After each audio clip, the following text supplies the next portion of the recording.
मैं कोई सत्यनारायण की कथा थोड़ी सुनाता हूं, एक एक बात पर बोलूंगा। आपने कहा मैं कोई सत्यनारायण की कथा थोड़ी सुनाता हूं, ये कथा किसकी है? क्या सुनाने आए हैं आप?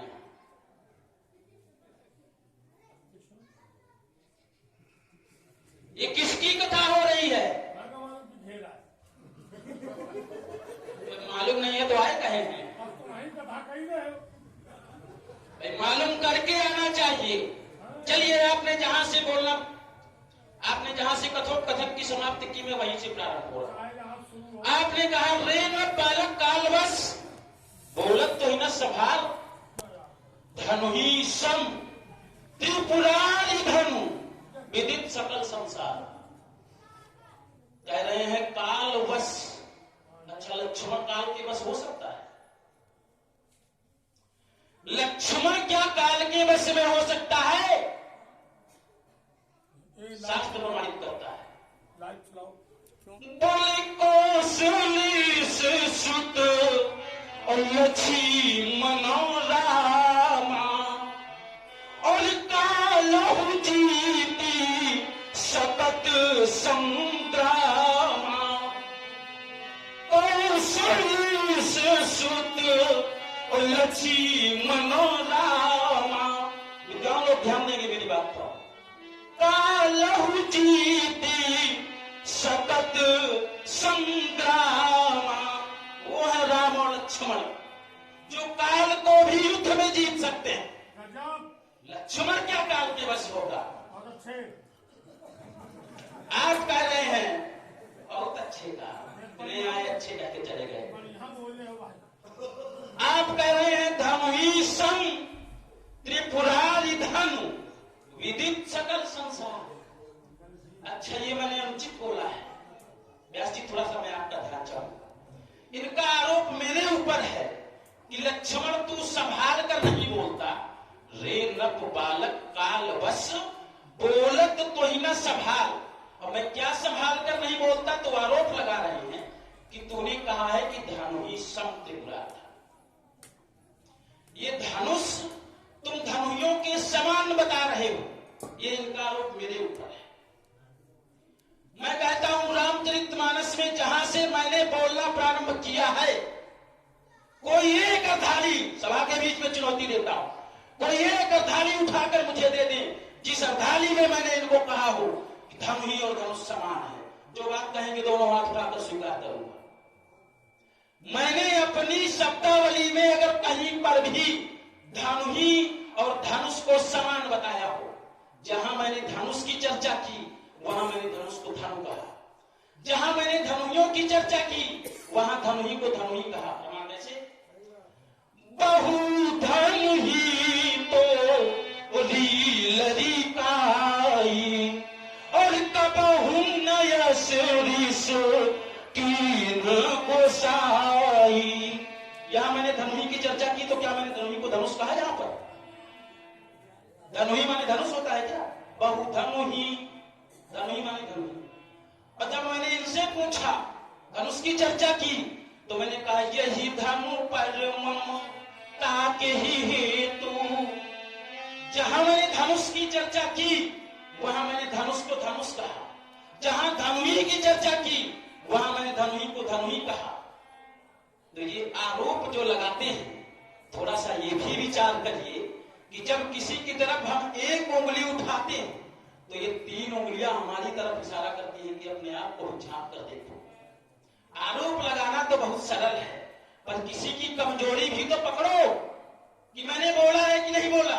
ऐसे आरोप लगा देंगे आप। शास्त्र प्रमाण के लिए रखा है। मैंने कहा धनुही को और धनुष को समान बताया, प्रमाणित करिएगा। 4 वेद 6 शास्त्र नहीं, केवल एक शास्त्र प्रमाणित करके दिखाइए आप, कहीं और अन्यत्र जाने की आवश्यकता नहीं। और आपने कहा कि एक जगह शंकर जी के विरोध में एक कार्य हुआ, दक्ष का यज्ञ, और वहां पर बहुत संतों के द्वारा ये किया गया वो किया गया। चलिए, आपने उसको स्वीकार किया कि वो शंकर जी के विरोध में दक्ष यज्ञ था, और जो लोग उसके समर्थन में थे दक्ष के, वो लोग दंडित किए गए। लेकिन विडंबना तो यही है दक्ष यज्ञ भगवान शंकर के विरोध में था, उसका मैं प्रमाण देता हूं शास्त्र से। लेकिन ये धनुष यज्ञ भगवान शंकर के विरोध में है। फिर एक चुनौती है, 4 वेद, 6 शास्त्र, 18 पुराण, 108 उपनिषद भी ले लेना, उनसे भी एक प्रमाण निकाल के दिखा देना कि ये धनुष यज्ञ भगवान शंकर के विरोध में हुआ।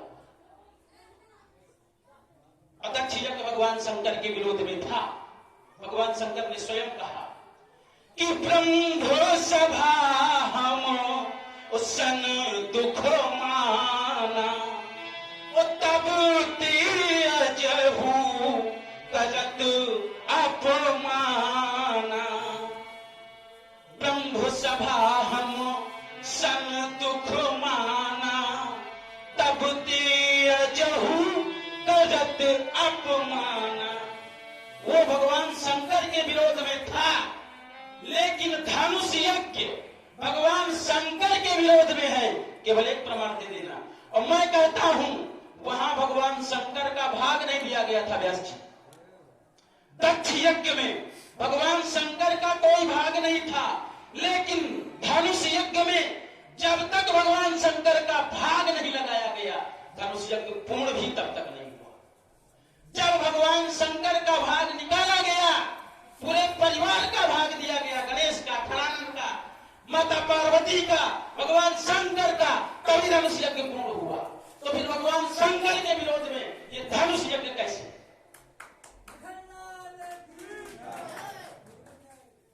आपने कहा ममता है मेरी, डंके की चोट से कहता कि मेरी ममता है। चलिए ममता पर भी थोड़ा यात्रा कराते हैं आपको। बताया कि 2 प्रकार की ममता होती है, एक का नाम आसक्ति, एक का नाम भक्ति। चलिए, जो आसक्ति है वो 10 स्थानों पर बताइए आपने। कैसे?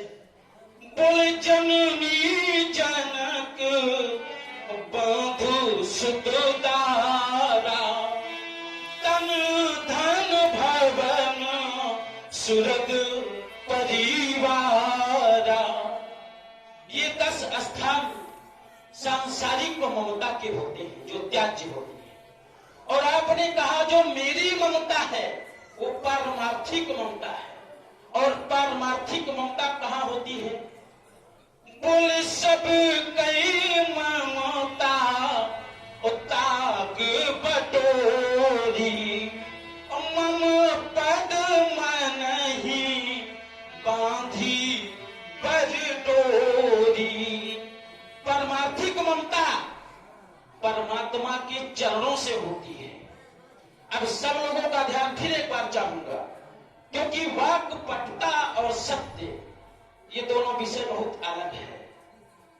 वाक्पटुता से आप समाज को अपने पक्ष में व्यंग का प्रयोग करके, हास्य का प्रयोग करके, थोड़ी देर पहले अभी विदूषक जी भी आए थे, वो भी इसी तरह कर रहे थे। अब ये दूसरे आ गए, है ना? ऐसे लोगों की कमी नहीं है, लेकिन सत्य क्या है? सत्य बहुत कम लोग बताते हैं। धनुष टूट जाने से इनकी ममता जो है वो एक होती है जो परमात्मा के चरणों से की जाती है, जिसका नाम है भक्ति। कह रहे हैं मेरी भक्ति है, मेरी श्रद्धा है। अच्छा, ये धनुष से इनकी श्रद्धा है। अब आप विचार करो कि जो श्रद्धा होती है वो परमात्मा के चरणों से होती है, तो क्या ये धनुष परमात्मा के पैर हैं क्या? भाई ये धनुष क्या परमात्मा का चरण है? यदि श्रद्धा है आपकी, भक्ति है, तो भक्ति होती कहां है? मम पद मन ही बांधी पर डोरी। परमात्मा कहते हैं मेरे चरणों से करो। तो ये धनुष क्या परमात्मा के चरण है? आपने कहा कि धनुष तोड़ने वाला है एक, धनुष तोड़ने वाले को पूछने वाला है